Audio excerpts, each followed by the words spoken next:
Hi guys, ayan, magandang tanghali po sa inyong lahat. Ayan, so dito naman si Kindness. Ito guys, driver ako ngayon. 'Di ba? Nangihina ako guys kasi thank you po pala guys sa mga na-upload ko po. Ayan, mga nakaraang videos po ni Kindness. Maraming salamat po talaga sa inyong lahat. Medyo nagpahinga ako guys kasi siguro isang linggong bakasyon tapos dire-diretso yung biyahe, and then sa labas mainit, then sa madaling tapos pagpasok mo sa loob ng bahay naka-aircon, and then sa madaling araw po guys malamig yan. So bago-bago po yung klima ng Japan, kaya yun ang mahirap, nag-adjust po. So medyo tinamahan ako guys, nagkatrangkaso ako, pero okay naman, hindi naman ako nagkalagnat. Yan po, tapos doon pa rin yung malakas ang kumain. Ayan. Gamot lang binigay ni Doc sa ubo. Ayan, tinamaan ako kasi talagang makati siya sa lalamunan. Tapos kumain pa ako ng ice cream. Yan, hilig kumain ng malalamig. Tapos tsokolate, matatamis talaga guys. Ayan, kasi nga parang napabayaan yung isang linggo ba na nagbakasyon. So tapos yung minimaintain ko po na gamot ng isang linggo, tsaka yung iniinom ko before ako mag-work. So hindi ko po yun nagawa. Ayan, so dahil nga bumabiyahe na busy, yan po, so hindi umuwi minsan sa bahay. Tapos yung minsan kinakain hindi na healthy. Yan po, kailangan pala talaga natin na kahit nasa bakasyon tayo, kung ano po pala yung mini-maintain natin na supplement o ano pa man yung mga kinakain natin everyday. So wag din po pala natin nakalimutan kahit nasa bakasyon tayo. Yan po. So si Kindness, natamaan po ako ng trangkaso, pero ngayon okay naman po guys. Kainom na po ako ng gamot. Yan. So yun lang alam mo na ko talaga, makati siya. Yan, pero ngayon medyo okay na siya dahil effective lang po yung gamot ni Doc. Right? So, ito lang yung vlog ni Kindness. Ayan, di ba? Tapos, siguro dapat ngayon guys kasama ako. So, nasa dagat ba? Dagat na naman. So, ibang place naman, hindi po yung sa dati namin kung saan kami namingwit. Yung dati po guys, last year, yung napuntahan ko po. Nandun po ngayon yung husband ko, pati yung aking brother-in-law. Ayan, so dapat kasama ako, pero nagpahinga muna ako. Sabi ng husband ko is, pahinga ka na muna. Alright, tapos Mother's Day. Ayan, so kahit na Mother's Day, ayan, nagda-drive po si Kindness. Hinatid ko po yung anak ko guys, so wala pa rin pahinga. So ibig sabihin nun, kapag nanay ka po, walang break time. Ayan, so hinatid ko po yung anak ko guys sa kanyang work. Tapos ngayon, bumili ako guys, so share ko lang po sa inyo kasi since na Mother's Day po ngayon, yung anak ko po magbibigay sana siya ng regalo. Ayan, so alam niya kasi guys na ayaw ko no, yung mahalin, lalo na pag gusto ko kasi yung ginagamit ko talaga para hindi sayang yung pera. Pero kapag surprise, okay naman po. Pero talagang nanghinayang lang talaga ako kapag lalo pag hindi ko need yan or hindi ko siya magagamit. So ayan, ang binigay sana ng anak ko is pera sana. Sabi niya kung ayaw mo nang bili ng regalo, ayaw mo kumain tayo sa labas, ayan, sabi niya, edi bumili ka na lang ng gusto mo. Ayan. Pero hindi ko po tinanggap yung pera niya guys. Sinabi ko lang sa kanya, saka mo na ko bayaran, ganun. Yan. So nandito ko ngayon, namalengke si Kindness guys. Kunti lang kasi minsan nag-crave ako ng lumpia Shanghai ko. So, tagal na hindi po ako nakagawa. So, bibili muna ako ng ingredients. At the same time, pupunta ako sa Costco. Kasi, doon ako bibili ng pork. Yan, pork giniling po. And then, yun po, gagawin ko po siya ngayon. O, diba? Wala pa rin break time. Yan tinatawag guys na mother's duty. Walang break time. Tuloy-tuloy po yan. Para pagdating po ng anak ko mamaya, pati ng husband ko, may pagkain na po sa table. Alright? So, yan po yung gusto ko guys. Share ko lang po sa inyo kasi napakaswerte natin kapag sinusurpresa po tayo sa Mother's Day. Ayan. Pero, kung po pwede, sa akin kasi guys, sayang yung pera. na bawa bigyan nila ako ng bouquet. So gusto ko naman yun mailagay ko agad sa altar. Kaya lang kasi namamatay po siya. So mas gusto ko yung bigyan ako ng bulaklak yung nasa paso. Yan kasi pwede ko pong itanim. Yan po yung gusto ko. And then mega love shout out rin po sa aking pamangkin. Ayan si Gladys Blue. Umagang-umaga, ayan binigyan niya ako guys ng napakagandang bulaklak at alam na alam niya yung gusto ko. Yan, itatanim ko po yan Gladys sa aking bakuran. Yan po. So, yan po yung aking mga na-share guys. So, di ba, ang haba ng intro ko. Parang ganito pag, yan, ba naririnig niyo po guys, yung boses ko parang ganon. Alright, so, yan guys. Tapos, i-share ko lang po sa inyo. Medyo malungkot ako kasi, iba pala yung nasanay ka naman na mamalengke na may kasama ka po. Ayan. So, first time kong medyo malayo pa yung pinamalengkehan ng Kindness. Mga 40 minutes sa amin. Medyo nalungkot ako kasi parang ako lang palang mag-isa, ako nagda-drive. Tapos, ayun, uminom ako ng gamot ngayon. Inatake ako ng antok. So, nagpahinga ako saglit. And then, ito na po, nag-vlog po ako. Alright? So, please guys, samahan niyo po ako ngayon. At nag-iisa si Kindness ngayon na namamalengke. Ayan po. So, thank you po talaga guys sa mga nagsubaybay po noon. Ayan po. So, andito na tayo guys. Habang nag-i-intro ako, nandito na ako sa parking area. So, ayan. So, hindi na po ako nag-vlog sa daan dahil nga po nag-ingat din po ako pag gumagamit tayo ng mga cellphone. Ayan. So, nandito ako ngayon sa loob. So, napansin niyo po guys is nag-voice over na po ako dahil umiiwas po tayo sa loob po mismo ng tindahan na ito is My Music po. Ayan. So, ito yung mga display nila sa summer. Ayan. So, iba-iba po. So, naghanap kasi ako dyan guys, isa sa mga dahilan bakit ako pumasok dyan dahil may pagbibigyan ako ng regalo. So, hindi pa ako sigurado kung yan ba ang regalo ko, mga ganyan ba ng mga style, damit ba, sapatos, ayan. So, naghanap-hanap pa ako guys. Since summer kasi ngayon, ay iniisip ko rin po kasi yun po magagamit talaga. Yan. So, ito rin po guys, is naghanap din po ako ng mga high heels, ayan. So, kasi yung anak ko is mag-attend po siya ng birthday party, ayan. Pero wala po akong nakita dyan guys na pang magagamit na mga high heels, ayan. So, napakita ko na po sa inyo ngayon guys. Ayan, sinishare ko po yung mga display dyan sa loob. At talagang nagustuhan ko po yung mga naka-display sa kanila. Pero, hindi kasi ako ngayon nakafocus para sa gagamitin ko. Mas nakafocus ako para sa regalo ko. Kaya lang, hindi pa talaga ako makapag-decide kung ano ba yung dapat na iregalo ni Kindness. Ayan, so ganito lang po talaga ako guys. Kapag may time at may pagregaluhan ako, kung po pwede maalayo pa, nagtitingin na talaga ako guys kung ano ba yung dapat at hindi. Ayan. So, iba-iba po yung mga ngayon guys. Kung napansin niyo po, iba-iba po yung style ngayon. Bagong mga gamit sa pang summer po talaga na magamit natin sa ating mga paa. Ayan, so, hindi ko po siya nalibot dyan, ang buong store na yan, dahil po, ang focus ko lang po is mga ganyan na style at lalo na po yung mga high heels. Ayan, so kung napansin niyo po guys, yung puti na yan, gustong-gusto ko po.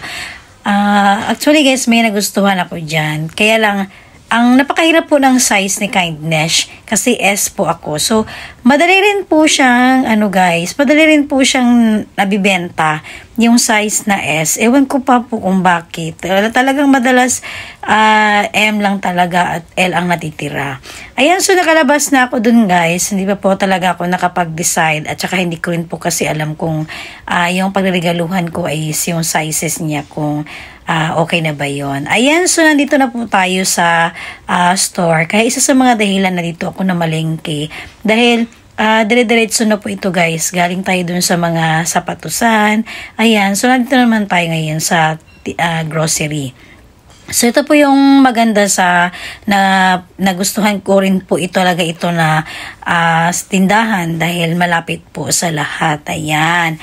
So nandito ako ngayon guys dahil magluluto si Kindness ng spaghetti at saka macaroni salad para sa Mother's Day. O diba? Yun na po sinasabi ko guys, Mother's duty pa rin. Ayan po, magluluto pa rin tayo. So dito ako ngayon guys namili. Madalas talaga talaga dito ako namimili lalo na kapag maraming. Yan, dahil hindi naman napakamura pero mas may diferensya po talaga din yung presyo nila. Lalo na po marami po yung paggagamitan mo. Ayan, so ito po yung talagang dito ako bumibili. Tsaka yung ginagamit ko rin po na card is sa kanila rin po. At least kahit papano, may points din tayo at naiipon pa. Ayan, so nakakuha na rin po ako ng sauce natin sa spaghetti. So yung sauce nila is ang mura-mura lang po guys kasi tagpipiso lang po din yan. And then, bumili na rin po ako guys ng pagkain ng husband ko po. Favorite niya po kasi yung isda na yun. Inihaw na isda po yun guys. At syempre guys, nabanggit ko po kanina pupunta ako ng Costco. Ayan, hindi na po ako pupunta doon dahil nakita niyo po may pork giniling na. And then, kumuha na rin po ako ng pang macaroni natin. Yan, pasta po ng macaroni salad. Ayan, so nakita ko na po lahat ang ingredients sa tindahan na ito. Kaya nag-decide ako guys na uuwi na agad ako ng bahay. Ayan, so magpapunta na ako dyan guys para magbabayad na tayo. Dahil ang binili ko lang po talaga dyan is yung lulutuin ko lang po. Ayan, so nakalabas na si Kindness. Ayan guys, kung napansin nyo po kahit matirik po yung init pero may hangin pa rin po. Kaya ito yung madalas na mag-a-adjust tayo sa bansa na yung klima is pabago-bago. Kaya isa rin po sa dahilan ang katawan ni Kindness, ganun din po. Ayan, so mag-drive na naman si Kindness guys para pauwi na po tayo ng bahay. Ayan, habol po talaga tayo sa oras. So, ayan guys, nandito na ba ako sa loob ng sasakyan? Oh, grabe yung kainit. Guys, so at maya update ko lang po sa inyo guys at magka-drive muna si Kindness dahil alam niyo na po, bawal po mag-cellphone po sa habang nagka-drive. Alright?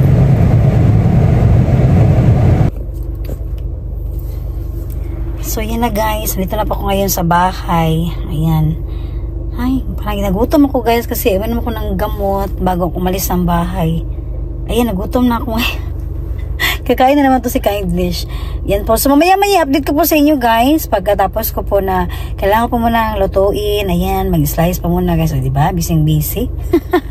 Pagdating sa pagkain, ayan. So hirap mag-diet si Kindness guys. Ayan po. So nakita niyo po guys, dito yung puti sasakyan ng asawa ko po. So hindi po kasi siya nadala ng sasakyan kagabi. Ayan. So madaling araw sila umalis ng bahay. Mga 12 siguro. Kasama niya yung, ayan, yung brother-in-law ko po. Doon po siya nakasakay. Alright? Dahil dalawa lang naman po sila. Hindi po sumama si Kindness. Yan po. So, mamaya-maya guys is kunting pahinga lang po and then mag-slice muna. Yan po. Ayan na guys, tapos na po yung ating spaghetti. Ayan, so hindi ko na po na-vlog ang pagluto ko po ng macaroni salad dahil nagmamadali po talaga ako guys para talaga akong kingkoy dyan. Ayan, lahat-lahat kasi ako lang mag-isa sa paghugas ng mga iba't iba po at mga slice po. Ayan, o diba? So talagang nagmamadali si Kindness, hinahabol ko po talaga yung oras. Pero yung ating macaroni salad guys, syempre nasa refrigerator na po iyon, pinalamig ko. Yun ang inuna ko talaga. At yan po guys ang ating spaghetti ngayon. So kung napansin nyo po, ganyan po talaga ako gumawa ng spaghetti. Gusto ko po maraming sauce. Kapag naman macaroni salad, gusto ko rin po creamy. Ayan, so yung aking spaghetti guys, kaya pong ubusin ng aking mag-ama. Yan, so favorite talaga nilang dalawa ang pagluluto ko po ng spaghetti. At nilagyan ko pa ng cheese. So, ayan guys, tapos na po yung macaroni salad natin, tsaka yung ating, spaghetti, ayan. So, yung lumpia Shanghai po, ayan, malapit na rin po matapos. So, stop ko muna to guys, dahil kailangan ko na pong sunduin yung aking anak, ayan. So, wala talaga pahinga guys. So, sunduin ko siya ngayon guys, although pwede naman siya umuwi na mag-isa, pero ganito kasi pag wala akong pasok, mas gusto kong hatid sundo po siya. Ayan, so, yun po guys, update ko po lang, update ko lang po kayo mamaya. Ayan, kung pag-uwi natin. Alright? Ayan po guys. Ayan guys, waiting lang po muna ako sa aking anak. Ayan. Dito po kasi yung kung saan sila mag-i-in out. Kaya dito ako palagi kapag sinusundo ko po siya. Ayan. So wala pa pahinga sa Kindness guys. Galing kayo na paghatid, pamalengke. Andyan, pero okay lang po. Dahil nanay tayo eh. Yan. So, ito lang po yung ano ko guys. Dito kasi sa Japan, kahit may trabaho ka po, ang hirap talaga kumuha dito ng, kumbaga, helper mo sa bahay. Kasi, nabanggit ko na rin po sa mga nakaraang vlog ko po. Ayan. Una-una, mahal talaga kumuha po dito ng kasambahay.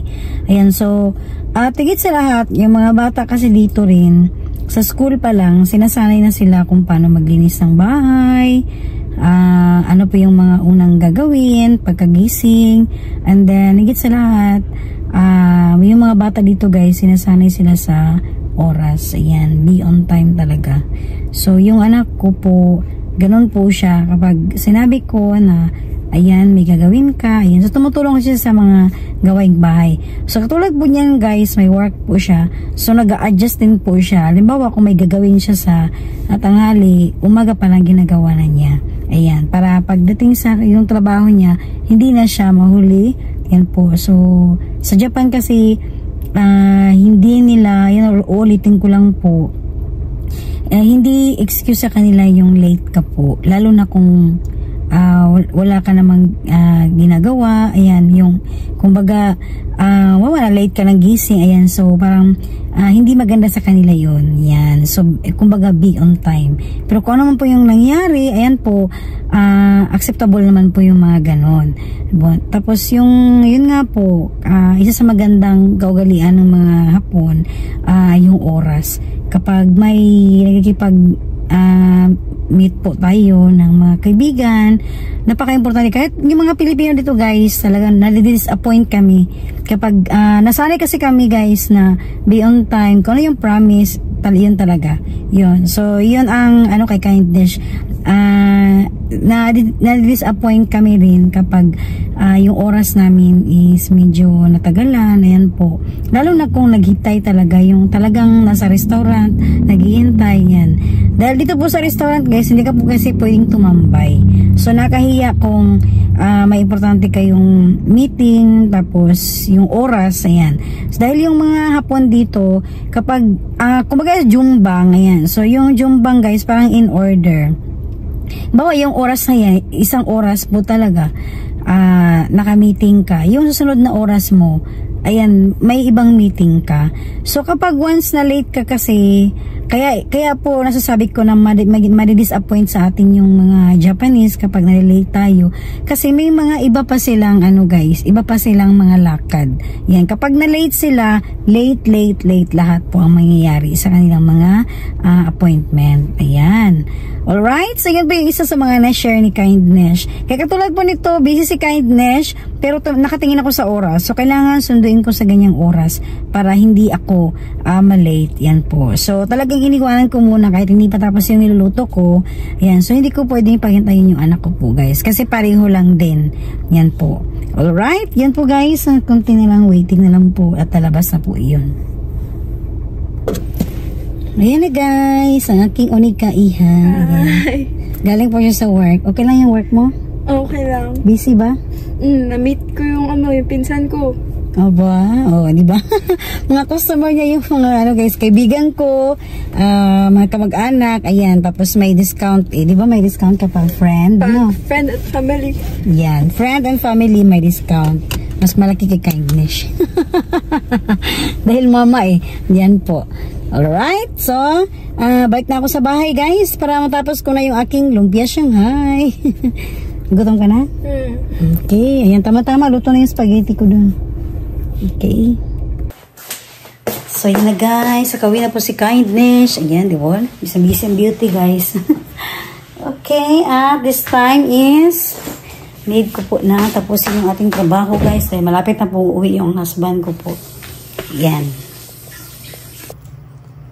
So, ayan guys. Ito po ay 80 pieces po. Ayan. So, marami na po ito guys. Para kay Kindness. Ayan, dahil kami lang naman pong kakain at may macaroni salad tayo at syempre yung ating spaghetti. Alright? So, ayan guys, tapos na po si Kindness sa lahat-lahat. Ayan po. So, unang-una, thankful po ako guys kasi yun nga po, tinulungan po ako ng aking anak para matapos ko po agad-agad ang gawain sa kusina. Yan, sanhugasan ko na po yung aking mga pinagamitan sa pagluluto. So, yun po yung pinaka mahirap sa pagluluto yung mag-isa ka lang dahil maraming hugasin. Yan po. So, kaya nagtuloy-tuloy yung paghuhugas ko kanina sa mga kaldero na pinaglutuan ko po ng macaroni salad, ng spaghetti. Ayan po, pati yung ginamit natin na kasi talang dinurog ko yung ating carrots. Ayan. So, natapos po lahat guys. Nakapagsaing ako ng kanin. Ayan. So, ito yung pinakamaganda guys kasi tinulungan ako ng aking unika iha. Ayan. So, kahit galing po siya sa work, pero nakikita niya na busy yung mama niya. Ayan. So, yan po ang pinakaano guys sa atin na sinishare ko po na ano man yung ibigay sa atin sa Mother's Day. Kung pwede naman po is hindian na lang, ayan. Kasi yung anak ko, sinabihan ko na talaga siya guys kasi alam ko na magbibigay talaga siya. Kaya yun po ang agad na ini-open ko sa kanya. Sabi ko sa kanya, wag mo na akong bibigyan ng regalo pa. Ayan, kung sakali man, mas gusto ko lang sa bahay lang. Dahil mas gusto ko magkakasama tayo. Alright? So, para sa mga nanay po dyan, ayan. So, ngayon po is araw po ng Sabado at kinabukasan po ang Mother's Day talaga. Ayan. So, advance happy Mother's Day po sa ating lahat. Ano man yung matanggap natin, meron man o wala, thankful pa rin tayo, lalo na kahit may mga bumabati sa atin, pinaka the best na po yun guys. At higit sa lahat, buo ang pamilya, masaya, ayan, kunting bonding sa pamilya, sapat na po iyon, at higit sa lahat guys, malusog tayo. Yan, para magawa natin yung araw-araw na gawain. Ayan po. So, ayan guys, ako po na yung magpapaalam sa inyong lahat dahil alam ko darating na po yung aking husband kasi tumawag na po siya. Galing sila sa pamimingwit. Ayan. So, fishing na naman. Hindi nga lang po talaga ako sumama, guys. Kung napansin niyo po yung boses ko, diba? Para medyo, ano pa. Yan. So, alright guys. Thank you po talaga sa inyong lahat sa aking simpleng na vlog po sa araw na po na ito. Ayan. So, advance Happy Mother's Day po sa lahat. Bye guys!